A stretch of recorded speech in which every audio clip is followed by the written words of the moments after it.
اس وقت ہمارے ساتھ موجود ہیں سید فصیح الدین سہروردی صاحب، ملک کے نامور نعت خواں ہیں.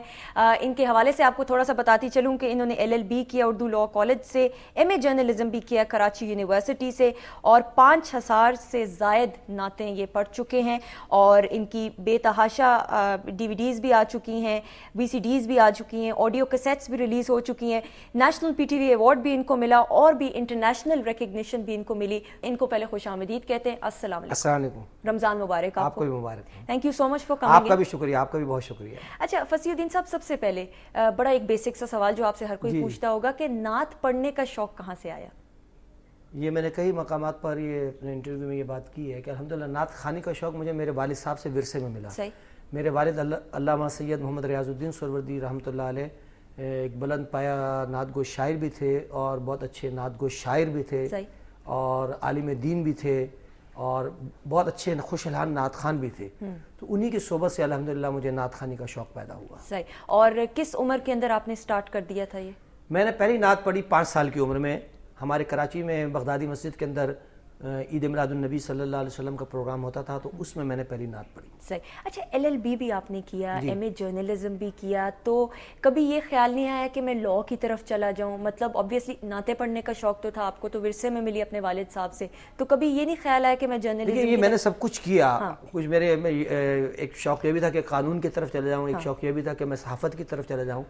لیکن میں سمجھتا ہوں کہ اللہ تبارک و تعالیٰ نے جس انسان کو بھی اس دنیا میں بھیجا ہے کسی مقصد کے تحت بھیجا ہے. تو میرا جو مقصد تھا مجھے سمجھ میں آیا وہ یہی تھا کہ میں اللہ کے نبی صلی اللہ علیہ وسلم کی تعریف اور توصیف کروں.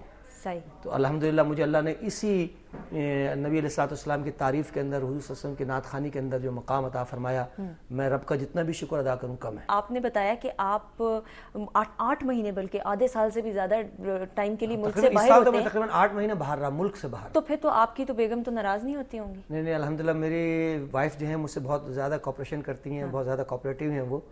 تو میں سمجھتا ہوں کہ میں اتنے جو پروگرامز کر لیتا ہوں یہ انہی کے تعاون کی وجہ سے. اور آپ کے بچے کتنے ہیں ماشاءاللہ؟ ماشاءاللہ میرے 4 بچے ہیں، 3 بیٹیاں ہیں، 2 بیٹیوں کی شادی ہو گئی ہے.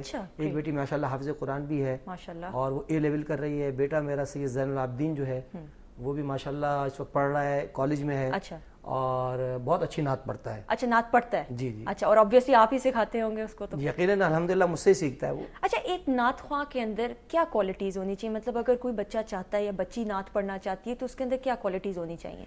دیکھیے آواز جو ہے یہ اللہ تعالیٰ کی عطا ہے. صحیح. گاڈ گفٹیڈ ہے. تو اللہ تبارک و تعالیٰ نے اگر اچھی خوبصورت آواز عطا کی ہے اور شوق جو ہے وہ نعت شریف کی طرف ہے وہ ضرور نعت کی طرف آئیں. لیکن میں جو نئے نعت خوان جو آ رہے ہیں ان سے یہی گزارش کروں گا، ایک تو اپنی تعلیم کو مکمل کریں. تعلیم کا جو ہے وہ بنیادی عنصر جو ہے وہ نعت کے اندر شامل ہوتا ہے. اور نعت کو کمرشلزم سے دور رکھیں. نعت کو اگر کمرشلزم سے دور رکھیں گے تو الحمدللہ نعت کے بہت اچھے ثمرات ان کو ملیں گے. اچھا اگین کمنگ بیک ٹو کوئی کمرشلزم کے حوالے سے ہم بات کر رہے تھے تو مطلب یہ نہیں ہونا چاہیے. نہیں ہونا چاہیے، بالکل نہیں ہونا چاہیے. اگر آپ اللہ اور اس کے رسول صلی اللہ علیہ وسلم کی خوشنودی کے لیے نعت پڑھیں گے اور اس نعت کے شعبے کو اختیار کریں گے تو اللہ تبارک و تعالیٰ بہت کچھ دے گا آپ کو. صحیح. بالکل. آپ کو اللہ پہ توکل رکھنا چاہیے. بالکل صحیح. تھینک یو سو مچ. آپ کا بہت بہت شکریہ. وقت کم ہے لیکن یہ ہے کہ کوئی میسج اگر آپ دینا چاہیں ویورز دیکھ رہے ہیں، یو مور دین ویلکم. میں یہی میسج دینا چاہوں گا کہ جو نعت خواں نعت پڑھتے ہیں اور جو نعت سنتے ہیں وہ دونوں اللہ اور اس کے رسول کی خوشنودی کے لیے نعت پڑھیں اور نعت سنیں. بالکل. اور یقیناً اگر وہ ایسا کریں گے تو یہ ایک عبادت بھی ہوگی اور اس کے بہت اللہ تبارک و تعالیٰ کی طرف سے اس کا اجر بھی ملے گا. تھینک یو سو مچ جی. ناظرین آپ سے خدا حافظ کہنا ہے لیکن جانے سے پہلے سہروردی صاحب ہمارے ساتھ موجود ہیں. ایک بہت ہی خوبصورت سی نعت جس کو جب سنا ان کی آواز میں یقین جانے ایک وہ اندر ایک ایسی کیفیت آ جاتی ہے، روح کانپ اٹھتی ہے. میں تو 5 تن کا غلام ہوں. ان سے ہم سنیں گے. میں میری طرف سے آپ کو خدا حافظ کہتے ہیں. انشاءاللہ منڈے کو آپ سے ملاقات ہوگی. جی سہروردی صاحب.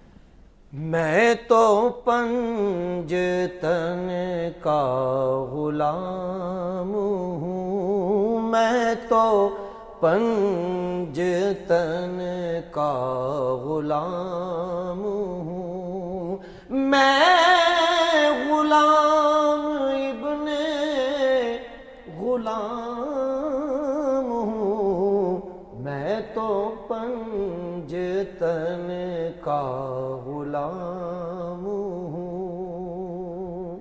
مجھے عشق ہے تو خدا سے مجھے عشق ہے تو رسول سے یہ کرم ہے سارا، بطول کا میرے منہ سے آئے مہک سادہ، جو میں نام لوں تیرا جھوم کے، میں تو پنجتن کا غلام ہوں۔ مجھے عشق سر و سمر سے ہے، مجھے عشق سارے چمن سے ہے، مجھے عشق ان کے وطن سے ہے، مجھے عشق ان کی گلی سے ہے، مجھے عشق ہے تو علی سے ہے، مجھے عشق ہے تو حسن سے ہے، مجھے عشق ہے تو حسین سے، مجھے عشق شاہ زمن سے ہے، میں تو پنجتن کا غلام ہوں۔ ہوا کیسے تن سے وہ سر جدا، جہاں عشق ہو وہیں کربلا،